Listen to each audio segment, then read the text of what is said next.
hello friends, welcome and welcome back to my YouTube channel, VPS Girl YouTube channel. I hope you are all good. ಇವತ್ತಿನ ವಿಷಯ ಏನಪ್ಪ ಅಂದರೆ, ನಾವು ಪ್ರತಿ ವರ್ಷದಂತೆ ಈ ವರ್ಷ ಸಹ ಮಹಿಳಾ ದಿನಾಚರಣೆ ಪ್ರಯುಕ್ತ ಮಹಿಳಾ ಕ್ರೀಡಾಕೂಟವನ್ನು ಆಯೋಜಿಸಿದ್ವಿ. ಇವತ್ತಿನ ಈ ಕ್ರೀಡಾಕೂಟ ಹೇಗಿತ್ತು, ಹೇಗಾಯಿತು, ಹೇಗೆ ಯಶಸ್ವಿ ಆಯಿತು, ಇದಕ್ಕೆಲ್ಲ ಮಕ್ಕಳು ಹೇಗೆ ಸಪೋರ್ಟ್ ಮಾಡಿದರು, ಪೋಷಕರೆಲ್ಲ ಹೇಗೆ ಸಪೋರ್ಟ್ ಮಾಡಿದರು ಅನ್ನೋದನ್ನು ನಾನು ನಿಮಗೆ ಈ ವಿಡಿಯೋದಲ್ಲಿ ತಿಳಿಸ್ಕೊಡೋಕ್ಕೆ ಇಷ್ಟಪಡ್ತೀನಿ. ನಮ್ಮ ಇವತ್ತಿನ ಕಾರ್ಯಕ್ರಮವನ್ನು ನಾವು ಸ್ಟೇಡಿಯಮಲ್ಲಿ ಇಟ್ಕೊಂಡಿದ್ವಿ. ಸೊ ಹಾಗಾಗಿ ನಾವು ಮಾರ್ನಿಂಗ್ ಅಂದರೆ 8:30ಗೆ ನಾವು ಏನು ಮಾಡಿಬಿಟ್ವಿ, ಸ್ಟೇಡಿಯಮ್ಗೆ ಬಂದುಬಿಟ್ವಿ. ನಮ್ಮ ಆದೇಶದ ಪ್ರಕಾರ ಪೇರೆಂಟ್ಸು ಕೂಡ ತಮ್ಮ ಮಕ್ಕಳೊಂದಿಗೆ ಸ್ಟೇಡಿಯಮ್ಗೆ ನೇರವಾಗಿ ಬಂದಿದ್ದರು. ಈಗ 9 ಗಂಟೆ ಆಗಿದೆ ಸರಿಯಾಗಿ. ಮೊದಲನೇ ಗೇಮು ರನ್ನಿಂಗ್ ರೇಸ್ ಆಗಿತ್ತು. ಎಲ್ಲ ಪೋಷಕರು ತುಂಬ ಉತ್ಸಾಹದಿಂದ ಓಡ್ತಾ ಇದ್ದರು. ತಮ್ಮ ಮಕ್ಕಳ ಸಂತೋಷಕ್ಕಾಗಿ ತಾವು ಗೆಲ್ಲಲೇಬೇಕು ಅನ್ನೋ ಆಸಕ್ತಿಯಿಂದ ಅಮ್ಮಂದರು ತುಂಬಾ ಕಷ್ಟಪಟ್ಟು ಓಡ್ತಾ ಇದ್ದರು.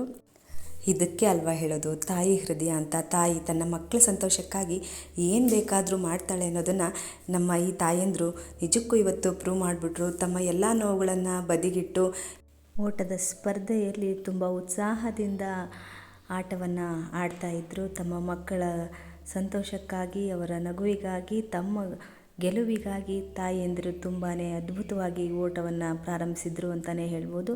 ಇದು ತಮ್ಮ ತಾಯಂದಿರ ಈ ಸ್ಪರ್ಧೆಯನ್ನು ನೋಡಿ ಮಕ್ಕಳು ಕೂಡ ತುಂಬಾ ಎಂಜಾಯ್ ಮಾಡ್ತಾಯಿದ್ರು. ಇದು ನಮ್ಮ ಮೊದಲನೇ ಸ್ಪರ್ಧೆ ಆಗಿತ್ತು. ಈಗ ಎರಡನೇ ಸ್ಪರ್ಧೆ. ಇನ್ನು ನಮ್ಮ ಎರಡನೇ ಸ್ಪರ್ಧೆ ಬಂದುಬಿಟ್ಟು ಡಬಲ್ ಲೆಗ್ ಜಂಪ್ ಆಗಿತ್ತು. ಇದು ಸರ್ಪ್ರೈಸ್ ಕೂಡ, ಯಾಕೆ ಅಂದರೆ ನಾವು ಅದನ್ನು ಮೆನ್ಷನ್ನೇ ಮಾಡಿರಲಿಲ್ಲ ನಾವು ಈ ಗೇಮ್ ಆಡಿಸ್ತೀವಿ ಅಂತ. ಬಟ್ ಪೇರೆಂಟ್ಸು ಅದನ್ನು ಆ್ಯಕ್ಸೆಪ್ಟ್ ಮಾಡಿದರು, ಎಂಜಾಯ್ ಮಾಡಿದರು. ಮತ್ತು ಮಕ್ಕಳು ಕೂಡ ಇದನ್ನು ತುಂಬಾ ಎಂಜಾಯ್ ಮಾಡಿದರು. ಇನ್ನು ಮೂರನೇ ಗೇಮ್ ಬಂದುಬಿಟ್ಟು ಲೆಮನ್ ಆ್ಯಂಡ್ ಸ್ಪೂನ್ ಆಗಿತ್ತು.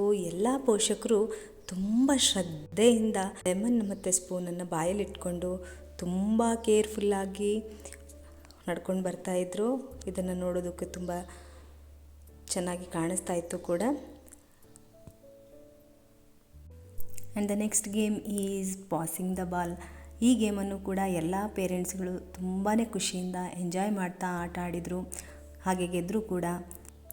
ಇನ್ನು ಲಾಸ್ಟ್ನೇ ಗೇಮ್ ಬಂದುಬಿಟ್ಟು ಲೇಕ್ ಆ್ಯಂಡ್ ಲ್ಯಾಂಡ್. ಕಾನ್ಸಂಟ್ರೇಷನ್ನ ಚೆಕ್ ಮಾಡುವಂತಹ ಒಂದು ಗೇಮ್ ಇದಾಗಿತ್ತು. ಇದನ್ನು ಕೂಡ ಪೇರೆಂಟ್ಸ್ಗಳು ತುಂಬಾ ಎಂಜಾಯ್ ಮಾಡ್ತಾ ಮತ್ತು ಅವರ ಕಾನ್ಸಂಟ್ರೇಷನ್ಸ್ ಲೆವೆಲ್ ಎಷ್ಟು ಮಟ್ಟಿಗಿದೆ ಅನ್ನೋದನ್ನು ನಮಗೆ ಚೆಕ್ ಮಾಡೋಕ್ಕೆ ಅವಕಾಶವನ್ನು ಕೂಡ ಮಾಡಿಕೊಟ್ರು. ಎಲ್ಲ ಪೋಷಕರು ತುಂಬಾ ಟಫ್ ಆಗಿ ಕಾಂಪಿಟೇಷನನ್ನು ಕೊಟ್ಟರು ಪ್ರತಿಸ್ಪರ್ಧೆಗೆ ಅಂತಲೇ ಹೇಳ್ಬೋದು. ಕೊನೆಗೂ ಒಂದು ಸ್ಪರ್ಧೆ ಇದರಲ್ಲಿ ವಿನ್ ಮಾಡೋದರಲ್ಲಿ ಯಶಸ್ವಿ ಆದ್ವಿ ಅಂತಲೇ ಹೇಳ್ಬೋದು. ನಾವು ಅಂದ್ಕೊಂಡಾಗೆ ಇವತ್ತು ವುಮೆನ್ಸ್ ಡೇ ಸೆಲೆಬ್ರೇಷನ್ ಕೂಡ ಮಾಡಬೇಕು ಅನ್ನೋ ಒಂದು ಚಿಕ್ಕ ಪ್ಲ್ಯಾನ್ ಕೂಡ ಮೊದಲೇ ನಮಗೆ ರೆಡಿ ಮಾಡ್ಕೊಂಡಿದ್ವಿ. ಅದರಂತೆ ಎಲ್ಲ ಗೇಮು ಓವರ್ ಆದ ತಕ್ಷಣ ಒಂದು ಕೇಕನ್ನು ತಂದು ಅದೇ ಸ್ಟೇಡಿಯಮ್ಮಲ್ಲೇ ಎಲ್ಲ ಮಕ್ಕಳ ಮುಂದೆ ಅವರ ತಾಯಂದಿರಿಗೆ ಒಂದು ಸಂತೋಷಭರಿತ ಕ್ಷಣವನ್ನು ಕ್ರಿಯೇಟ್ ಮಾಡಬೇಕು ಅನ್ನೋದು ನಮ್ಮ ಥಾಟ್ ನಮ್ಮಲ್ಲಿತ್ತು. ಸೊ ಹಾಗಾಗಿ ನಾವು ಅವರಿಗೆ ವುಮೆನ್ಸ್ ಡೇ ಸೆಲೆಬ್ರೇಷನನ್ನು ಮಾಡಿ ಅಲ್ಲಿಂದ ಬೀಳ್ಕೊಡುಗೆಯನ್ನು ಕೊಡಬೇಕು ಅಂತ ಅಂದ್ಕೊಂಡಿದ್ವಿ. ಅದೇ ರೀತಿ ಸೆಲೆಬ್ರೇಷನನ್ನು ಮಾಡಿ ಮುಗಿಸಿದ್ವಿ. ಅಲ್ಲಿಗೆ ಕರೆಕ್ಟು ನಮ್ಮ ಟೈಮಿಂಗ್ಸ್ ಏನಿತ್ತು 10:30 ಒಳಗಡೆ ನಾವು ಈ ಪ್ರೋಗ್ರಾಮನ್ನು ಮುಗಿಸ್ಕೊಡ್ಬೇಕು. ಯಾಕೆ ಅಂದರೆ ತುಂಬ ಬಿಸಿಲಿತ್ತು. ಆ ಕಾರಣ ಮಕ್ಕಳು ಮತ್ತು ಪೋಷಕರ ಆರೋಗ್ಯದ ದೃಷ್ಟಿಯಿಂದ ನಾವು 10:30 ಒಳಗೆ ಪ್ರೋಗ್ರಾಮನ್ನು ಮುಗಿಸ್ಬೇಕು ಅಂದ್ಕೊಂಡಿದ್ವಿ. ಅದೇ ಟೈಮಿಗೆ ನಾವು ಅಂದ್ಕೊಂಡಾಗೆ ಎಲ್ಲ ಪ್ರೋಗ್ರಾಮ್ಗಳು ಮತ್ತು ಗೇಮ್ಸ್ಗಳು ಓವರ್ ಆಯಿತು ಕೂಡ. ಹಾಗೆ ಎಲ್ಲ ಪೇರೆಂಟ್ಸ್ಗಳು ಕೂಡ ಇದಕ್ಕೆ ಸಹಕಾರವನ್ನು ನೀಡಿದರು. ತುಂಬ ಯಶಸ್ವಿಯಾಗಿ ನಾವು ನಮ್ಮ ಸ್ಪೋರ್ಟ್ಸ್ ಡೇಯನ್ನು, ವುಮೆನ್ಸ್ ಡೇಯನ್ನು ಸೆಲೆಬ್ರೇಷನನ್ನು ಮಾಡಿದ್ವಿ. ಇವರ ಸ್ಪಿರಿಟ್ಟು, ಕಾನ್ಫಿಡೆನ್ಸು, ಎನರ್ಜಿ ತುಂಬ ಸ್ಟ್ರಾಂಗ್ ಆಗಿತ್ತು. ನೋಡೋದಕ್ಕೆ ತುಂಬ ಅದ್ಭುತವಾಗಿತ್ತು. ತಮ್ಮ ಮಕ್ಕಳ ಖುಷಿಗಾಗಿ ಇವರು ಶ್ರಮ ವಹಿಸ್ತಿದ್ದಾರೆ ಅನ್ನೋದು ಎದ್ದು ಕಾಣ್ತಾ ಇತ್ತು. ಇದಿಷ್ಟು ಇವತ್ತಿನ ಒಂದು ವಿಡಿಯೋ ಆಗಿತ್ತು ಫ್ರೆಂಡ್ಸ್. ನಿಮಗೂ ಕೂಡ ಈ ವಿಡಿಯೋ ಇಷ್ಟ ಆಗಿದೆ ಅಂತ ಭಾವಿಸ್ತಾ ಮತ್ತೊಂದು ವಿಡಿಯೋದಲ್ಲಿ ಸಿಗೋಣ ಅಂತ ಹೇಳ್ತಾ ಧನ್ಯವಾದಗಳು.